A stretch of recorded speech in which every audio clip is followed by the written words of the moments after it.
This is a classic overnight success story, except it didn't happen overnight.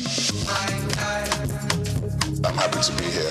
One of the key things about the Omniverse is that it's designed to go beyond an event and designed to be fully something that people can engage beyond the summit. The point being that Nigeria has so much to bring to the world in terms of these things, but we will be bringing fresh energy, fresh ideas, a fresh engagement, and we're obviously open to collaboration. But hip-hop, it never dies. What's the difference between Thor and Shango? Thor is approaching $50 billion in revenue. Shango's broke somewhere outside Lagos. And that's a lack of imagination on our part, Africa, and they're all Nigerian. So to be seen and to be noticed is very hard if you're not in the place where all the noise is being made.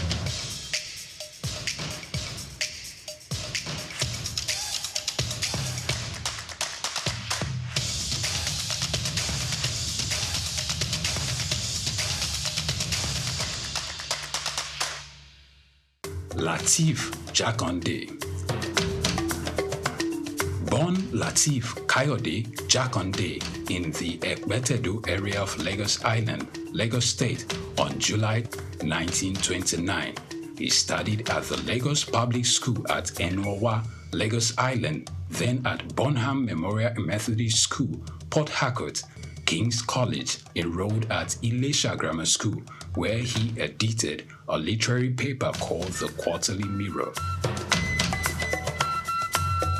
Jakande began a career in journalism in 1949 with the Daily Service and joined the Nigerian Tribune in 1953.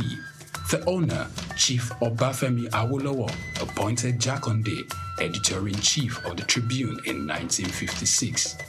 Jakande established John West Publications in 1975 after leaving Tribune and began to publish the Lagos News. He served as the first president of the Newspaper Proprietors Association of Nigeria, NPAN. Jakande ran for election as Executive Governor of Lagos State in 1979 on the Unity Party of Nigeria platform.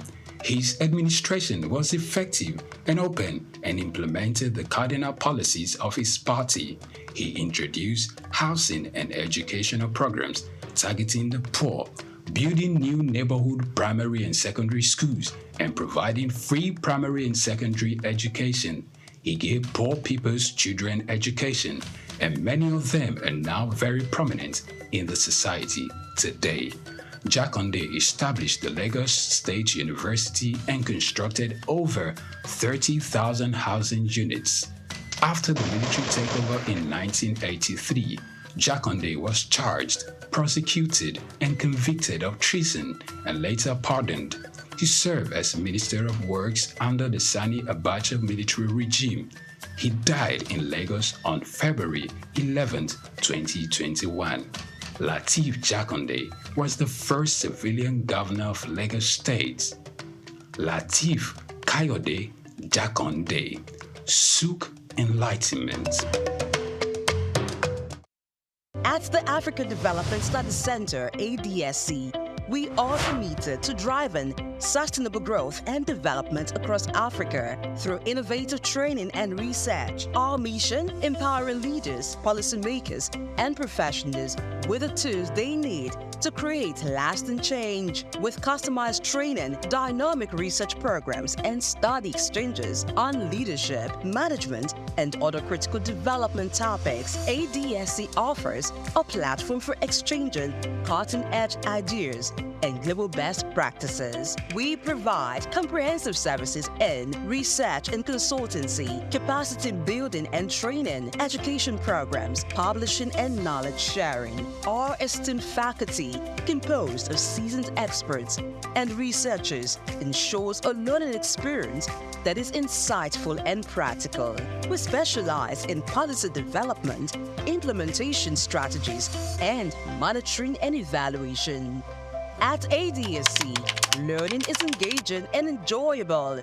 Our unique methodology includes talks, interactive exercises, games, video screenings, and lively seminar discussions, all in a comfortable and friendly environment. For more information, email us at info@adstudiescenter.com or call +234 912 039 2362. Visit our website www.adstudiescenter.com to explore our programs and upcoming events. Africa Development Studies Center, rethinking development for Africa.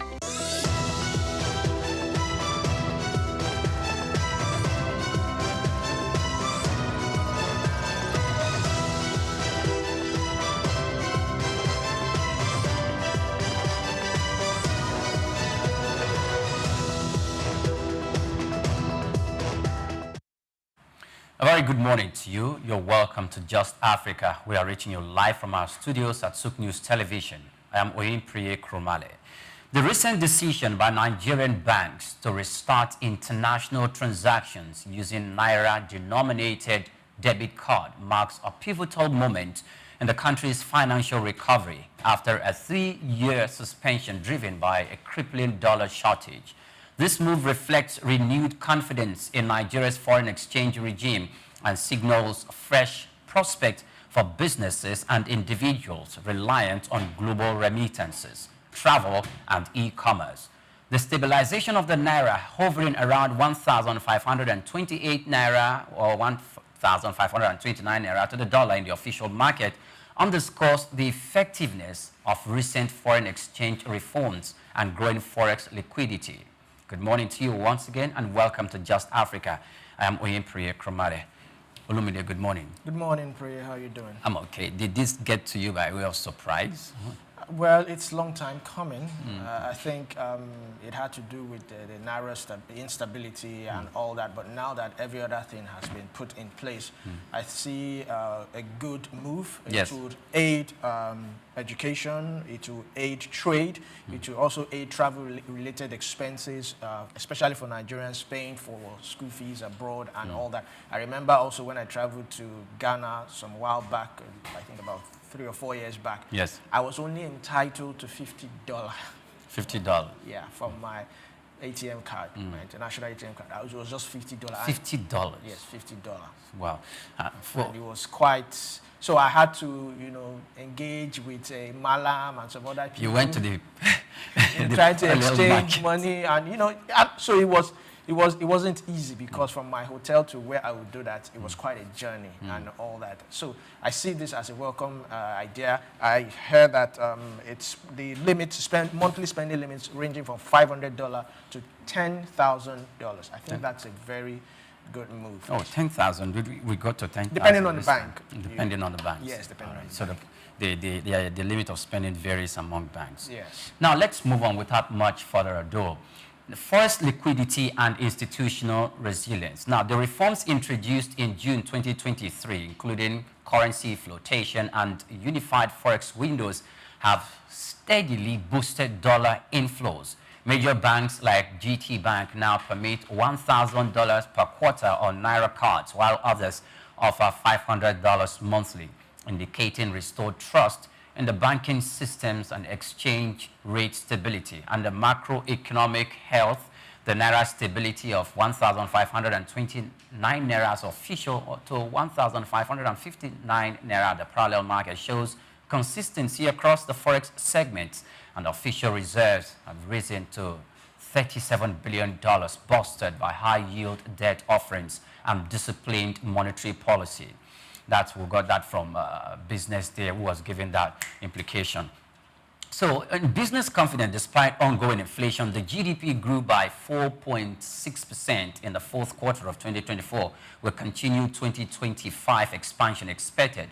Multilateral data suggests a more unified and transparent Forex market supports. This trajectory is seen to be bolstered by other indications. Now, the implications for trade, investment, and digital payment, restoring international card usage, seems as a catalyst to e-commerce, travel, and digital services. It enhances global market integration and offers remittances and recipients, giving greater convenience to the impending AfriGo Pay launch, and further shows Nigeria's push toward data sovereignty and reduce forex defenses and dependencies.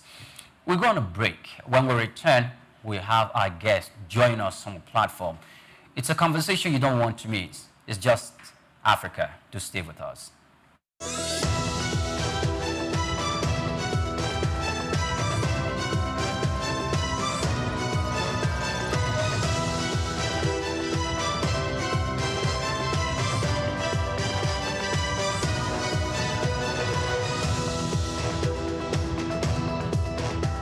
We've got just what you need right here at Femi Wash Media. Call it the Midas touch, and you wouldn't be wrong. Let us record, produce, mix, and master your audio like nobody does. Reach us on our contact today for the best quality job. At the Africa Development Studies Center, ADSC, we are committed to driving sustainable growth and development across Africa through innovative training and research.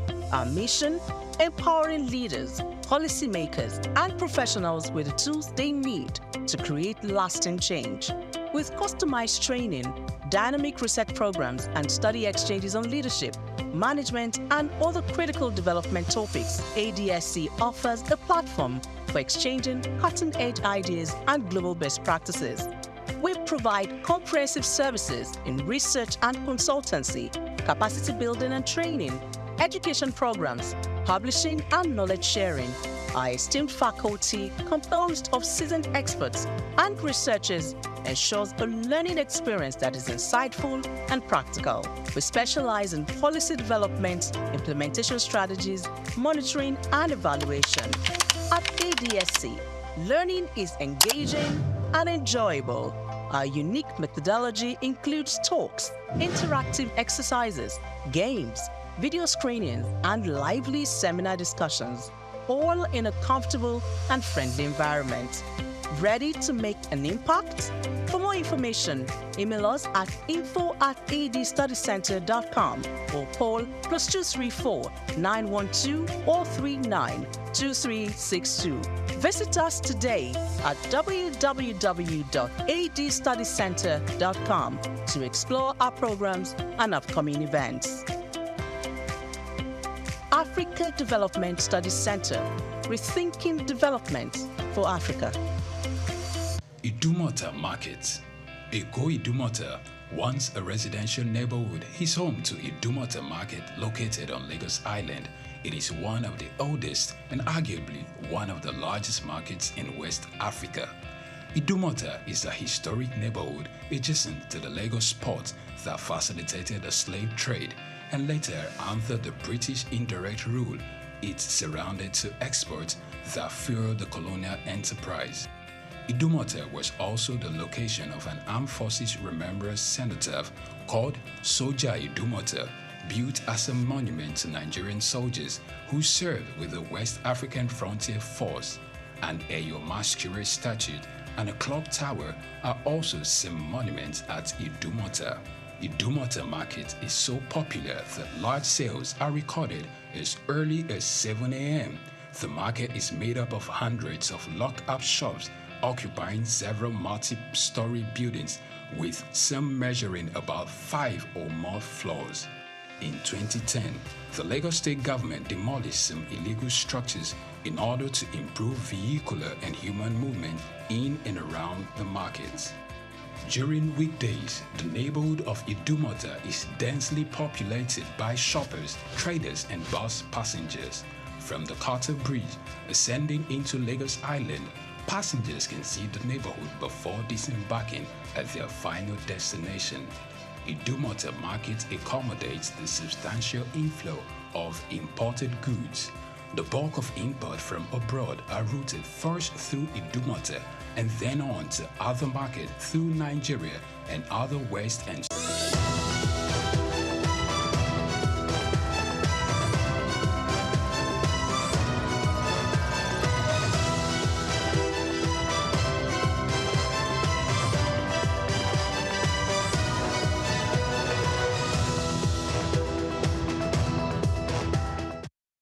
A very good morning to you once again and welcome to the program.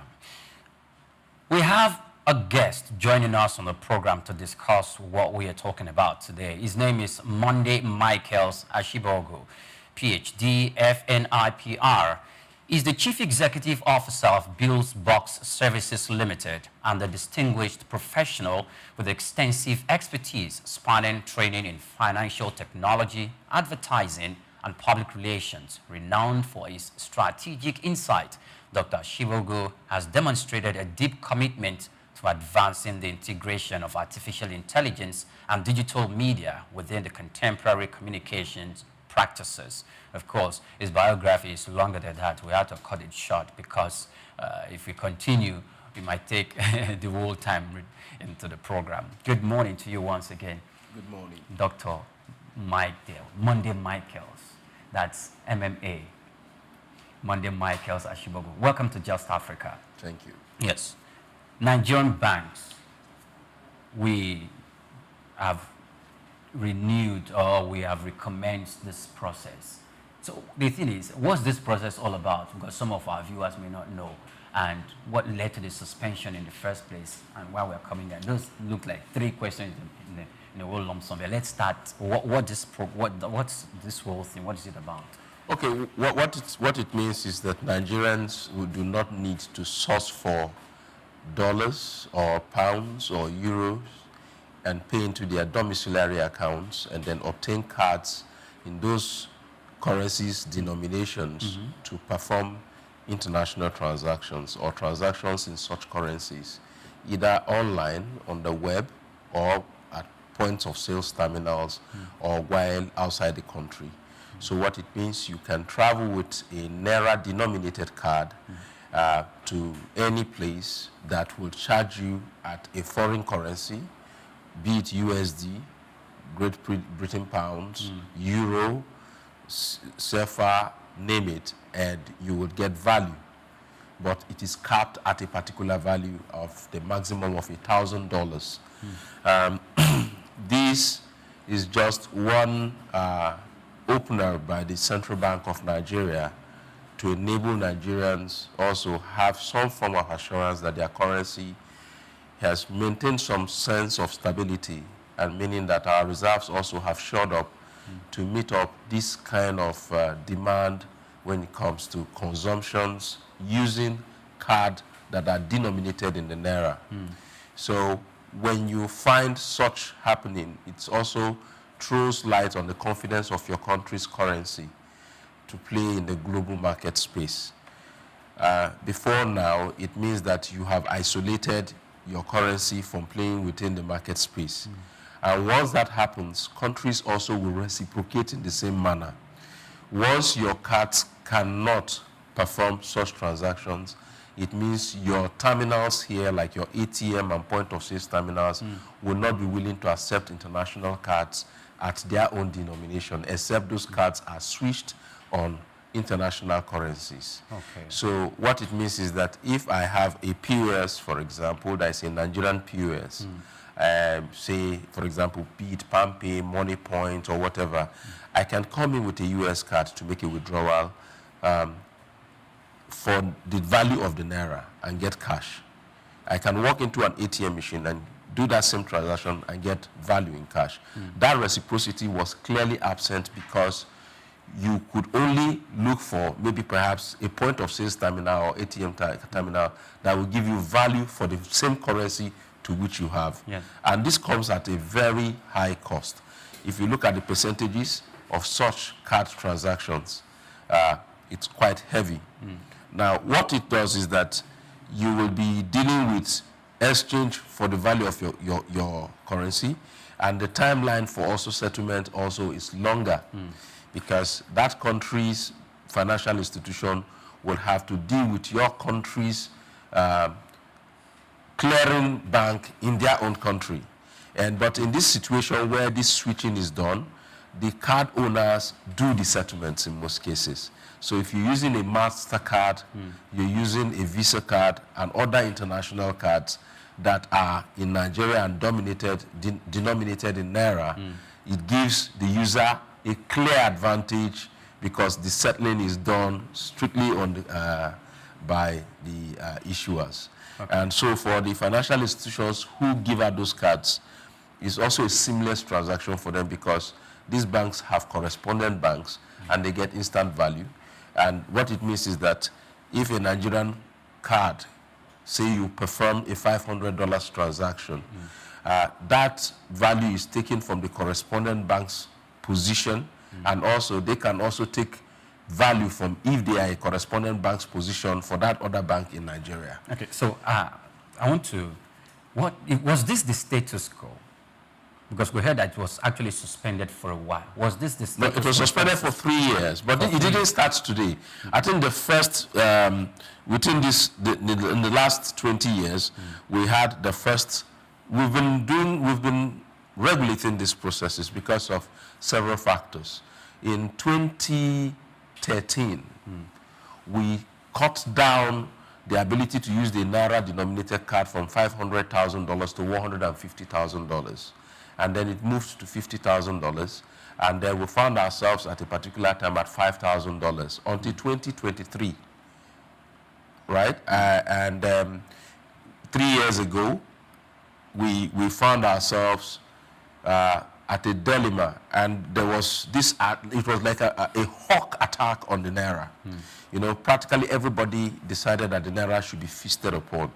Now what happens, and which is the principal responsibility of the Apex Bank, that's the central bank, is to protect the country's currency by the instruments of policies, be it physical or monetary.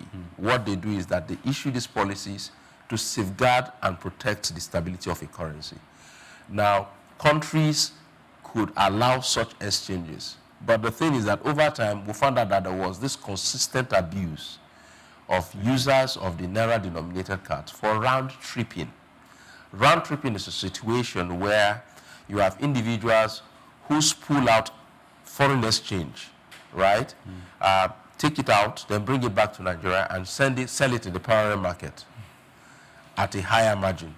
So you could find, you would have seen some news headlines where some persons were apprehended with 60, 70, 80 ATM cards, not belonging to such persons at the airport in transit either to Dubai or to some other countries where it is flexible to use those transactions and obtain foreign currencies, then bring it back to the country, sell it at the parallel market.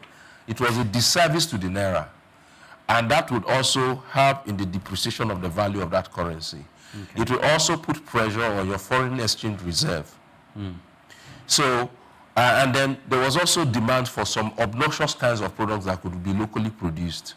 And that was why the central bank, in its own wisdom, decided to create a list of prohibited items where you couldn't use their directly sourced foreign exchange by the government to make such procurement. So you had to go to the alternative markets to do that.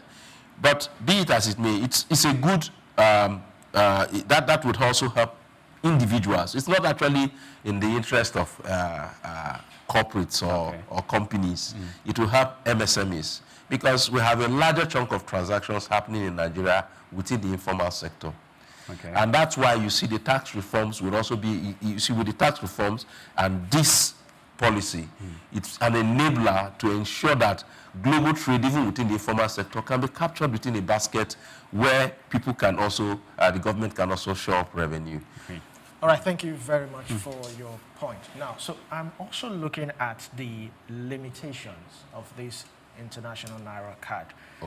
Pegged at 1,000 Naira. This might $1,000. I beg your pardon. This might hinder trade. It might also hinder travel expenses, especially for Nigerian students, you know, to pay their school fees. Also, who qualifies? Looking at the informal sector, with this, they might not necessarily qualify for these cards because we all know to open a domiciliary account, there are certain requirements. You might need 1 or 2 guarantors operating a current account and some other things. So if it's actually focused to enable or boost SMEs, how will they bridge the gap in terms of... The limitations ought to be there. That's the truth. You must cap. You must cap transactions. That's the truth. So you do not have let me call it a senseless way of doing things, and people taking things for granted. I told you that in 2013, the central bank also capped from 500,000 to 150,000, then went down to 50,000, because we found out that a lot of persons were running individual transactions for something that ought to be corporate. For example, you open letters of credits. You open documents like Form A for remittances if you want to make payments of fees. So we will know to where this fund is going to. If it's going to an institution in the UK, to America, to Canada, to Australia, be it wherever it's going to, when these documents are opened, there are legitimate channels of transferring the money. The Central Bank of Nigeria owes the obligation of making sure the financial institutions have access to such funds at the appropriate exchange rate. What happens is that a lot of persons take these cards. As I said, I've given this example. So when you cap is for, let's say, some very short form of transactions that you do not need to go through this process of opening a Form A or a Form C, as the case may be, or letters of credit or whatever, to make such remittances. School fees come with a minimum of 4,000, 5,000 pounds. If you're going to the UK, the minimum deposit for graduate studies is 5,000 pounds. You are not expecting a person with a card now to make that, no. What it does is that it enables financial institutions look at the flow. So you put the value of the money in Naira in your account, open up your Form A, and the bank will switch the money to the school, and they will receive it, and it will be confirmation you have your receipt. But yes, there are some transactions. For example, you run a website or you run a blog, and your blog is hosted somewhere, and your monthly subscription is, say, $150. You need to pay for antivirus, $50. You need to pay for this, $35. Yes, that is where the card can come to play, right? You are at the airport, you need to go to a duty-free shop to buy some perfumes and some other things, and you could make an expense of like $400 or $500. This would help. But the thing is that for a system that is largely dependent on consumption and the real industry is still challenged, you should cap. But for a system that has the manufacturing concerns working optimally, and you have different industries working in such a way that they are also export focused, you don't need to cap any card, because those export proceeds that will be coming into the country is sufficient enough to back up any kind of transactions you want to do. And then it will also defeat the purpose of the parallel market, because already those manufacturing concerns are mopping up more cash in terms of export proceeds into the system in terms of foreign exchange. So apart from receipts from government transactions in oil and gas and other, let's say, raw materials and extractive products like gold and other mine products or raw materials exported that comes in as a receipt through maybe NNPC and other government-held business concerns into the central bank and to the reserve account, you have export proceeds coming from manufacturing concerns. That gives you a huge leverage. Right now, that is not the situation. Our receipts for foreign exchange is largely dependent on crude. So, and now we are beginning to get some form of reprieve from the services sector. For example, our creative content sector is mopping up cash. People, you know how much people are mopping in from TikTok. People are mopping in money from creating content. People are mopping in money also from the entertainment industry. People are mopping in money from also technology today. So, yes, we're beginning to have some form of reprieve. And that is based on that decision. Any forward-thinking regulatory body will say, okay, fine, let's give this leeway, because these guys who are doing this business, for example, a TikToker needs to pay for a camera $15, $45, $250. But when you go into something above $1,000, you open up a document. The central bank has not denied many persons any form of forex. And mind you also, the central bank gave the opportunity for you to approach Bureau de Change, which is the alternative market, to source for that same foreign exchange, if you so desire that that is something of importance to you and you cannot get such funds at the exchange rate that the central bank is offering. So it's a because we operate an open market with some form of regulation. So the Nigerian market is an open economy. It's not a closed economy. It's not Soviet Union, the old Soviet Union. Excellent. Neither is it China. Okay. So thank you very much for that explicit explanation. Now, during Lamido Sanusi's, I think then he had been, that was during the Buhari's administration when the Naira was really suffering. And I think probably after then, after the 2023 elections, or before, or towards the 2023 elections, politicians were accused of trying to buy the votes of delegates during the primary elections, like paying as high as $10,000, $15,000, and this came in cash. So it looks like the dollar, physical cash dollar in the economy were being mopped up by the politicians and hoarded for that purpose. True to that. Very good. Now, Lamido Sanusi made a statement that, look, we cannot continue to do this because some people will come under the name of a company and they want to buy dollars, and the CBN will bring down, if the dollar was like 150 Naira, they are going to access it for 135 Naira.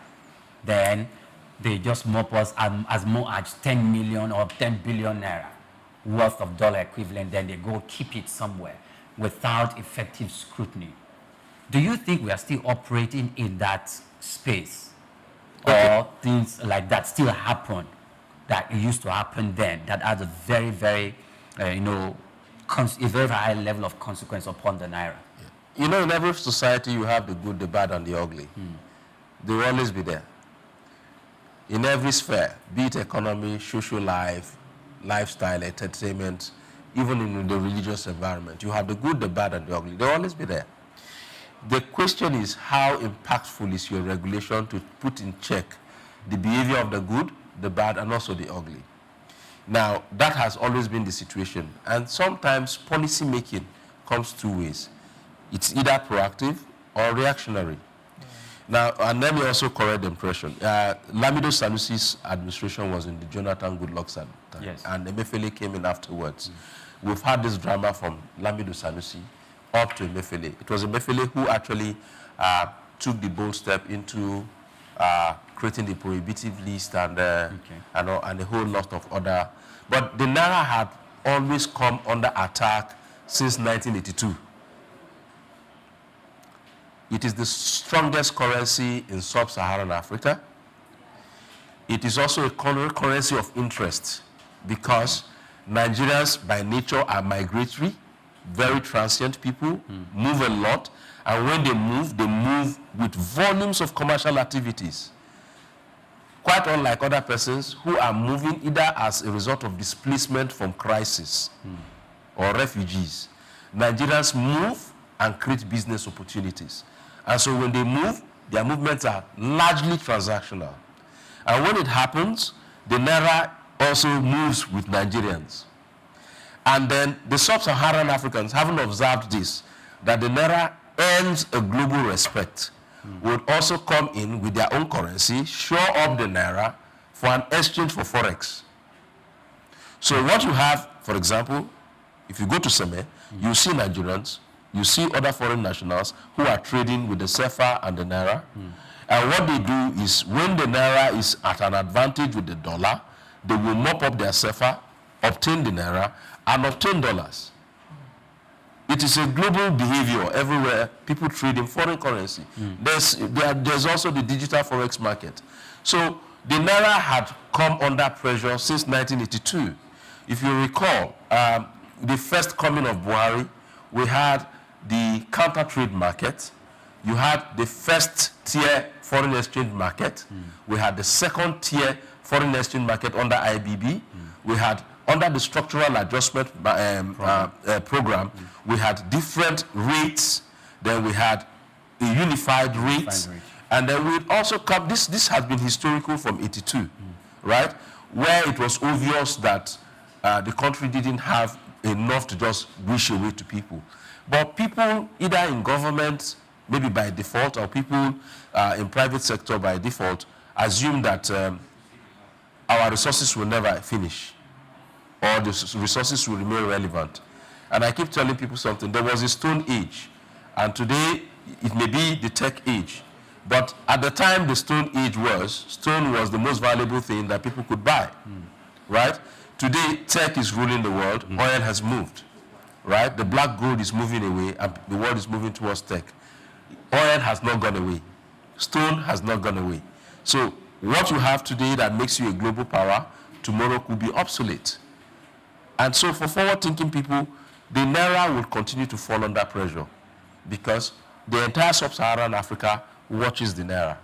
Okay. Now, okay, let's illuminate. All right. So my first question is, how sustainable is the current FX stability, and what factors could derail it again? Secondly, what protections can be put in place or have been put in place to make sure that we do not go into a relapse of dollar scarcity? Well, you know, the shenanigans won't go away so quickly. There are some persons who are excited by this, and for every good reason. And there are some persons who are excited for it for every wrong reason. While you will carry on with your legitimate business, you pay for your website, you pay for your services, you obtain something from a global site and pay in foreign exchange, and it goes seamlessly. There are some persons who are looking at how they can maximize profit from trading in foreign currency. So these are the people that are of concern to us. And that's why you see a situation where at the time government started going after persons with multiple ATM cards, and the intention was that they were round tripping. Now, some of them also obtained Nigerian machines, took them to as far as Dubai. Yes. So I think we learned our lessons. And I'm sure that for the 3 years that this suspension was on and there was some form of stability to our foreign reserves, the Central Bank of Nigeria would have taken all these things into consideration before saying, okay, let's go at 1,000, capped at $1,000 per quarter. And the reason behind this is because the informal sector is a key driver. Services sector is also going to impact on the GDP that you've heard.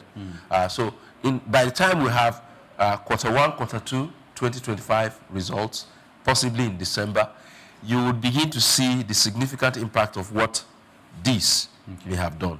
Now, there are what we call extraneous factors. You don't prepare for them, right? How would, for example, US react? Because just yesterday, the United States cut down our 5-year visa plan in reciprocity to Nigeria, because Nigeria do not give 5 years visa plan, to 3 months. What it means is that Nigerians will need to pay more every 3 months to obtain visas. So if that happens, will that impact on the currency? There are also policies of other countries that may be taken that may be inimical to this. If the global conflict, say in Ukraine and Russia, Iran and Israel, further escalates, and there is a scarcity for the supply of crude, and Nigeria has large receipts to meet with the global market, then fine, it becomes advantageous. But, you know, one of the reprieve that you are having today is because the emergence of the Dangote refinery brought about some form of succor by the conservation of forex that ordinarily would have been used for procurement of finished products. Great. And also for the while that the Port Harcourt refinery worked, producing even below capacity, it also impacted on the local supply to the market.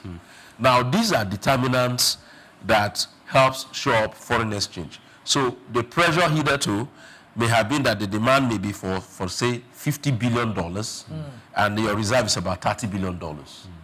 Right now, perhaps we've shored up so much that even the manufacturing concerns and importers, whatever they put out with their letters of credit or demand for forex, the central bank can conveniently meet. And once they say we can do that, then we move to the individuals and say, okay, you can access $1,000. Why not? Okay. And we'll look at also the percentage of Nigerians who have had dollar-denominated cards, and against percentage of Nigerians who have had Naira-denominated cards, and what has been the transactions on even the dollar-denominated cards before now. So if we say, for example, 65,000 Nigerians have been using dollar-denominated card, what it means is that you are going to have an influx of those 65,000 Nigerians moving to the Naira-denominated card because it's a lot easier. They don't need to go to an aboki or to a bureau de change to obtain forex at an exorbitant rate. Great. Now, the second part of it is that there will be new entrants to the market. That is where we would look at some other reasons if there will be shocks for it. I'm sure the CBN believes there's a capacity to meet up with the demand, and that's why they capped it at $1,000. Okay. 2 banks have taken the initiative, kicked off, UBA and Guaranteed Trust Bank. We're hoping that other banks will follow in the weeks coming. All right. And with that, you would see some resemblance of reprieve for smaller businesses that need to do basic transactions below $500. Great. Now, we are due for a break, but before we go, I need you to attend to this. The Burna Boys of Nigeria, the Davidos, the Wizkids, and Nigerian athletes and musicians, they travel abroad and they go perform in places like the O2 Arena and in big concert venues abroad, and they are paid lots of thousands of pounds, of dollars. When you were talking about some of those activities or transactions that takes place in the country that seem to, bring in hard foreign currency into the country and that will actually, breathe out the pressure of the foreign exchange on the Naira, we don't seem, these monies, they are a large amount of money. Does that mean if we have lots of that and they are really brought into the economy, are they going to help shore up the Naira and devalue the dollar? Or what are the implications, advantages and disadvantages of that? Yeah. We could run the China model, leave the Naira on a free fall, and still shore up the currency so that you can enable investors to come into the system because the money is cheaper and then they can build up more manufacturing consign. Or you can continue to shore up and your currency remains strong, but something can happen to that sector. What do you mean by running the China model? Well, China continues to devalue its currency. And it continues to do that deliberately to encourage investors into their system. To bring in their ad dollars. Yes. So when you bring in the funds, they have manufacturing consigns. Practically everything that the world is using today is dependent on China. From shoes, shirts, fabrics, cause inflation. No, it doesn't. It will only impact inflation if your country do not manage its resources properly. Or perhaps you are heavy thrift spenders. If your country is dependent largely on consumption without having manufacturing consigns, without having, production consigns, then what is happening to us today, double digits, interest rates high, you are paying close to 50 to 60% on microfinancing and financing outside established banking institutions that are even charging as much as 27 to 30%. That would only come down where there is reprieve, that funds that will come in will stay long. Reasons why the interest rates are higher and inflation will go up is because such funds come at a short term. Okay, such funds come at a short term. We'll go on a break. We're still having a conversation with Dr. Monday Michaels Ashibiogo, right? Ashibiogo, right? We're going to break. We're back in a moment. Just stay with us.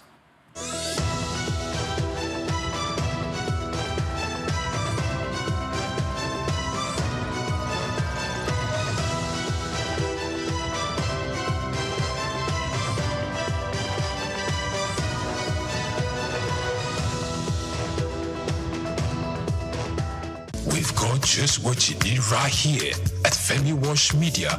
Call it the Midas Touch, and you wouldn't be wrong. Let us record, produce, mix, and master your audio like nobody does. Reach us on our contact today for the best quality job. Welcome to Cashcraft, where we uncover the gold in every enterprise. Today, we explore a buzzing opportunity that is sweet, sustainable, and seriously profitable: beekeeping and honey production. Nigeria's honey demand is rising, but supply still falls short, creating a lucrative gap in the market. Beekeeping is a low-capital agribusiness with high returns, especially when done organically. From honey to beeswax, propolis to royal jelly, every part of the hive has commercial value. Imagine this: low startup, high yield. A beginner-friendly venture with starter kits costing 50,000 naira to 150,000 naira and profit margins above 60% after the first harvest. That is very possible.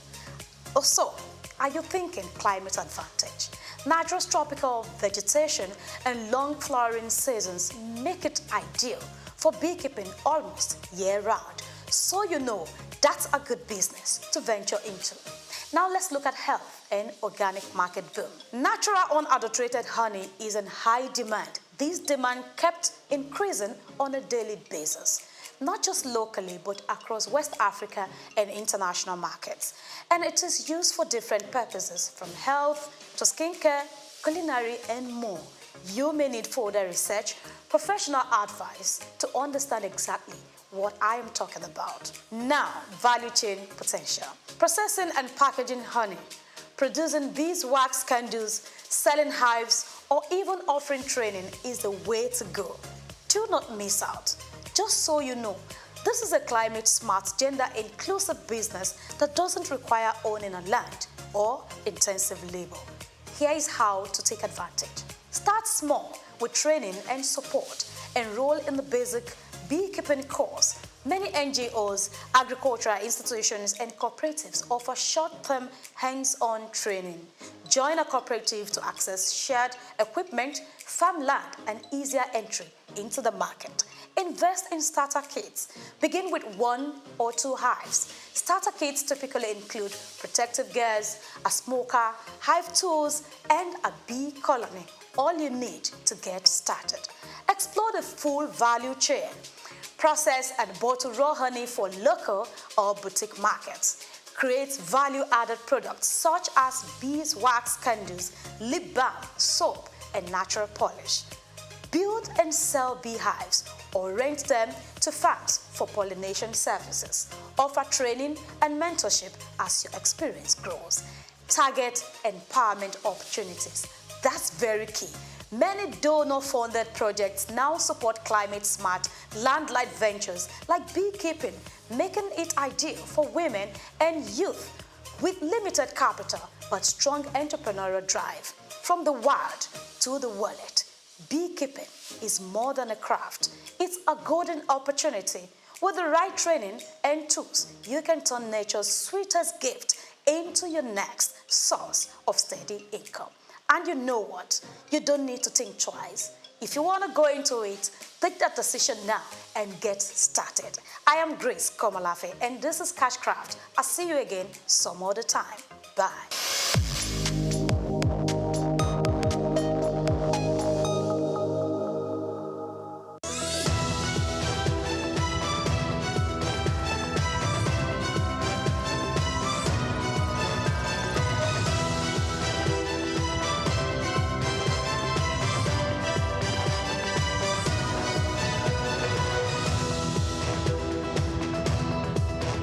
Welcome back. Many thanks for joining us on the program.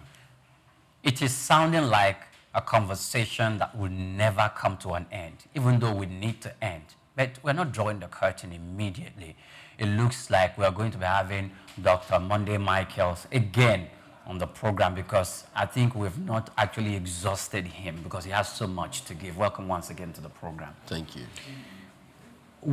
How? Because there are some instances, there are some international schools in Nigeria, in highbrow areas, the Lagos Island, the Kois, and the Lekkis.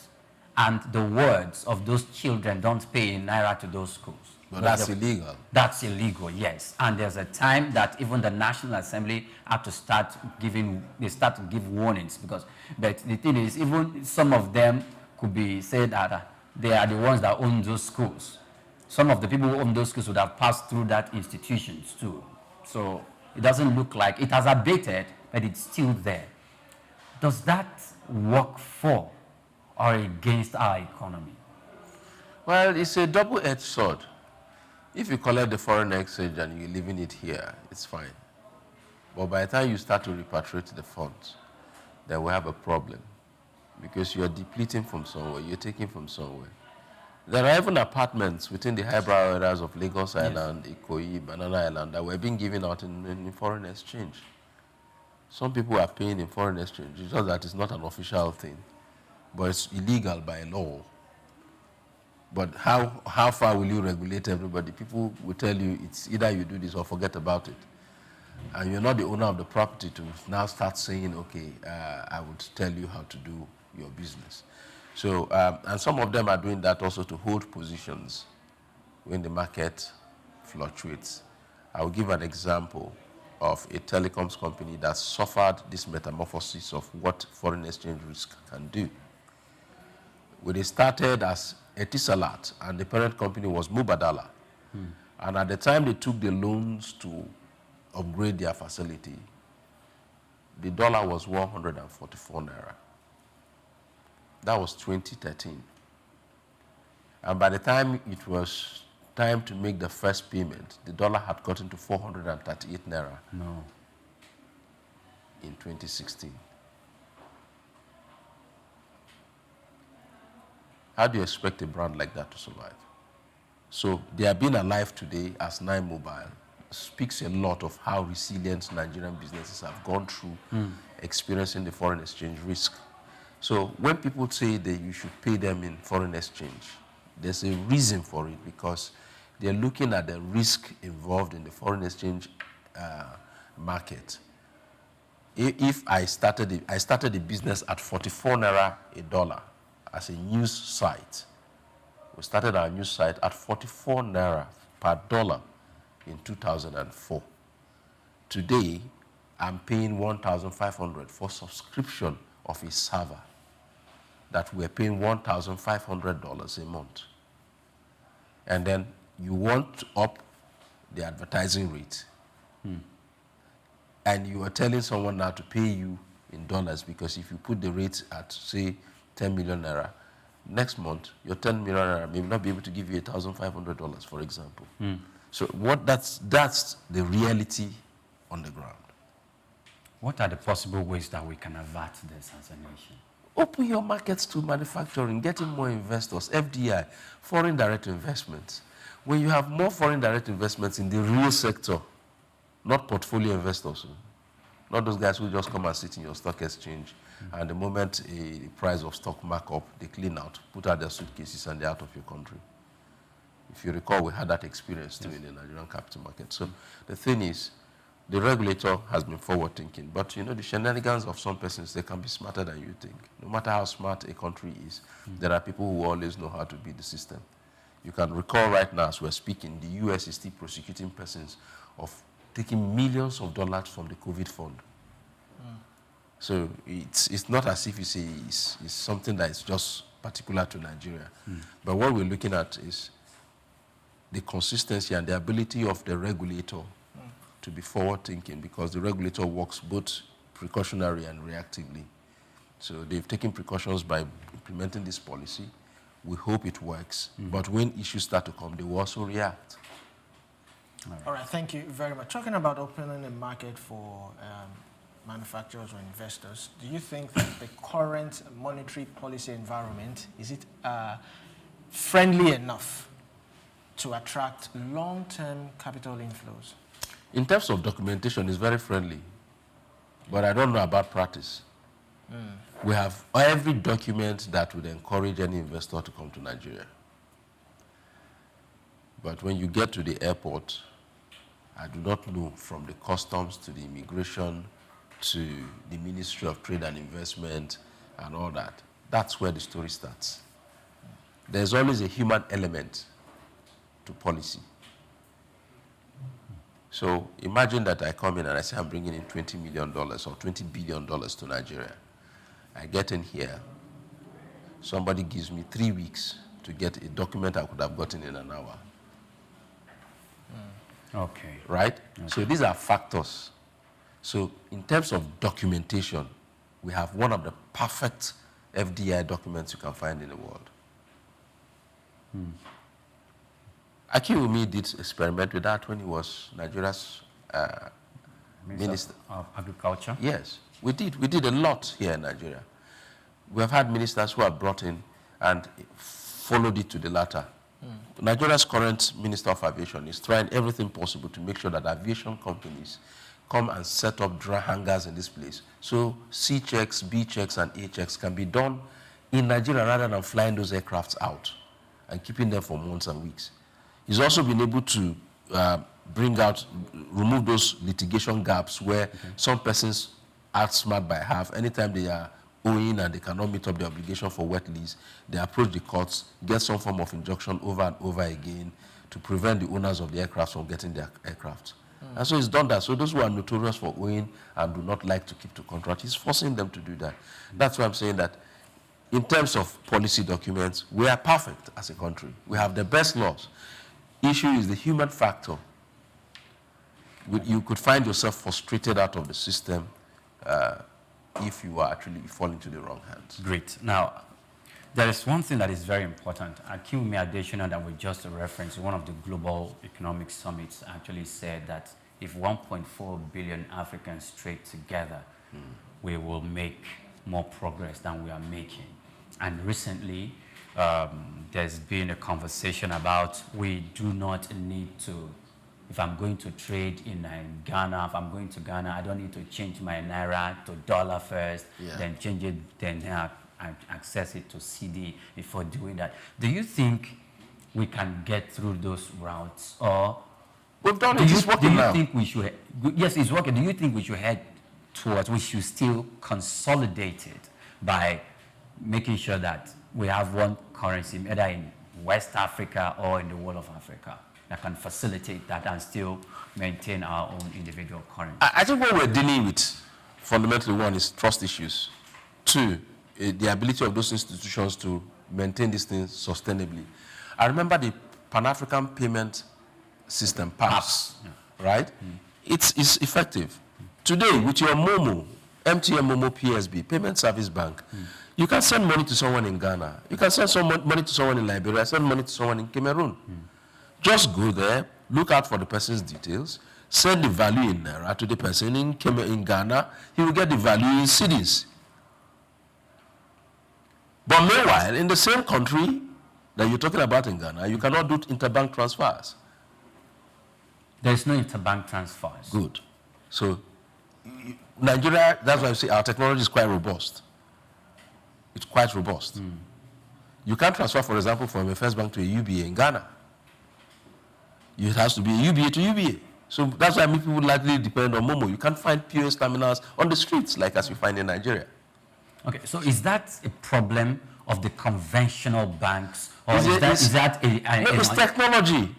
Ability to acquire such technology, it comes at an enormous cost.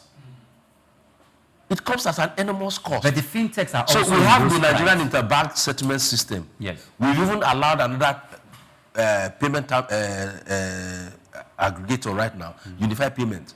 Some countries don't have payment aggregators. So their settlement is with their central banks, and it has to go through clearing. So even in the United States, you don't get instant value. It's only in the UK and Nigeria you get instant value. You transfer money to somebody, gets instant value now. From different financial institutions. Good. So it comes at an enormous cost. So who are we giving plaudits to in this case? You give credit to our Nigerian financial services system. Okay. Also the regulator for also having the foresight to allow it to happen. Right? You go to some countries, despite their sophistication, you can't even access a doctor within an hour. Here, a slight headache, you are seeing a doctor, either private or public. So what we're saying is that when you look at sophistication of cross-border, one, trust. Some countries prefer that they would rather send their money to France and get euro than do an exchange with Nigeria to get their own currency. So there's also a mentality of leadership. Okay. Somebody will say, okay, I would rather you pay me in dollars. I've had to commune with somebody, it's a staff of ours, he was in Malawi. So we send money to him, he wants the money in dollars. He doesn't want the salary in his Malawian currency. So if, as a citizen, he has that perception, we don't know the percentage and also that percentage in governance. So PAPS has come to stay. Now, you must thank Dr. Rama for that, because when the Afro-Exim Bank put up about $50 billion to help in the exchange of cross-border African countries. All we need to do is to consolidate that by even the establishment of an African central bank. Okay. Right? Where countries' currencies are traded at a unified exchange rate that it also can challenge the dollar. So if you're taking the rand to Nigeria, the value of the rand to Nigerian Naira would also give you the same value of the rand and the Naira to the dollar. Okay. So if you say a dollar, for example, is 1,500, and maybe that is equal to 20 rand, for example, it should also be equal to $1. So that dynamics is, I think, we're fine-tuning. Over time, African leaders also, some African leaders, I'm sorry to say, they are even worse than even infants. So you need to spoon-feed them. And some African leaders are forward-thinking. Some are interested in power grab. That's all they're interested in. If you've gone to some African countries, you will weep for why Africans actually migrate. So the truth is, the entire West African sub-region, the Naira is the currency to fear. Okay, in rounding up. All right, so I like the fact that you brought up about this PAPS card. So I would like to ask you, in long-term, talking about long-term investment into African trade and all that, the PAPS card and the international Naira card, which do you think? Have you seen the Afrigo Nigerian card? It's stronger than what even you're talking about the PAPS card. Which do you think Africans should really embrace more? You see, it's all about country policies and their ability to ratify these treaties, right? Nigeria is a forward-thinking global market. There's a lot of interest, both for import and exports. Whatever you bring into this country, there are people ready and willing and able to consume it, and they have the purchasing power. That's the interesting dynamics of the Nigerian market, with over 200 million people. Some markets have this same population and do not have the purchasing power. So when you talk about having a global card or a continental card, you should also look at the peculiarities of such countries, the capacities to purchase. Some of them are dependent on our country for electricity. Some of them are dependent on our country for the provision of gas. Those ones who were calling us a generator country, we give them gas for their 24 hours electricity. When the power went off in Ghana, it was published that this is as a result of shortage of gas from Nigeria. So some of them you see bragging about the infrastructure. That's why I said there's a pressure on the Naira politically, socially, and on the economic side. So the question is, now you have introduced this policy, what will be the reaction of the international community? That's something you cannot factor. Some countries can decide to deliberately switch off your card for being accepted. You get to the airport, you can't use the card, despite the fact that, yes, you can use that for dollar procurement. I told you when we got back from the break that it's a conversation that is inexhaustible, and Dr. Mande Michaels has done justice to that. But the thing is, if it doesn't, it's going to come back, hopefully. If it doesn't, trust me, we will go to him. This is where we draw the curtain on Just Africa. Thank you so much, Dr. Mande Michaels, for your time with us this morning. Thank you for having me. It's quite a robust conversation we had this morning, and I'm sure our viewers are, reeling on their chairs from the wealth of knowledge you've poured out this morning. Thank you. You're welcome. And this is where we sign out on the program here, Solomide. All right, it's been a pleasure. I think this has been a robust conversation. It's an eye-opener for me, and it's a way forward for Nigerians and Africans to really understand how we can, best protect our currency. Yes. Thank you very much. All right, from the Just African crew, we say thank you for watching. Many thanks for joining us.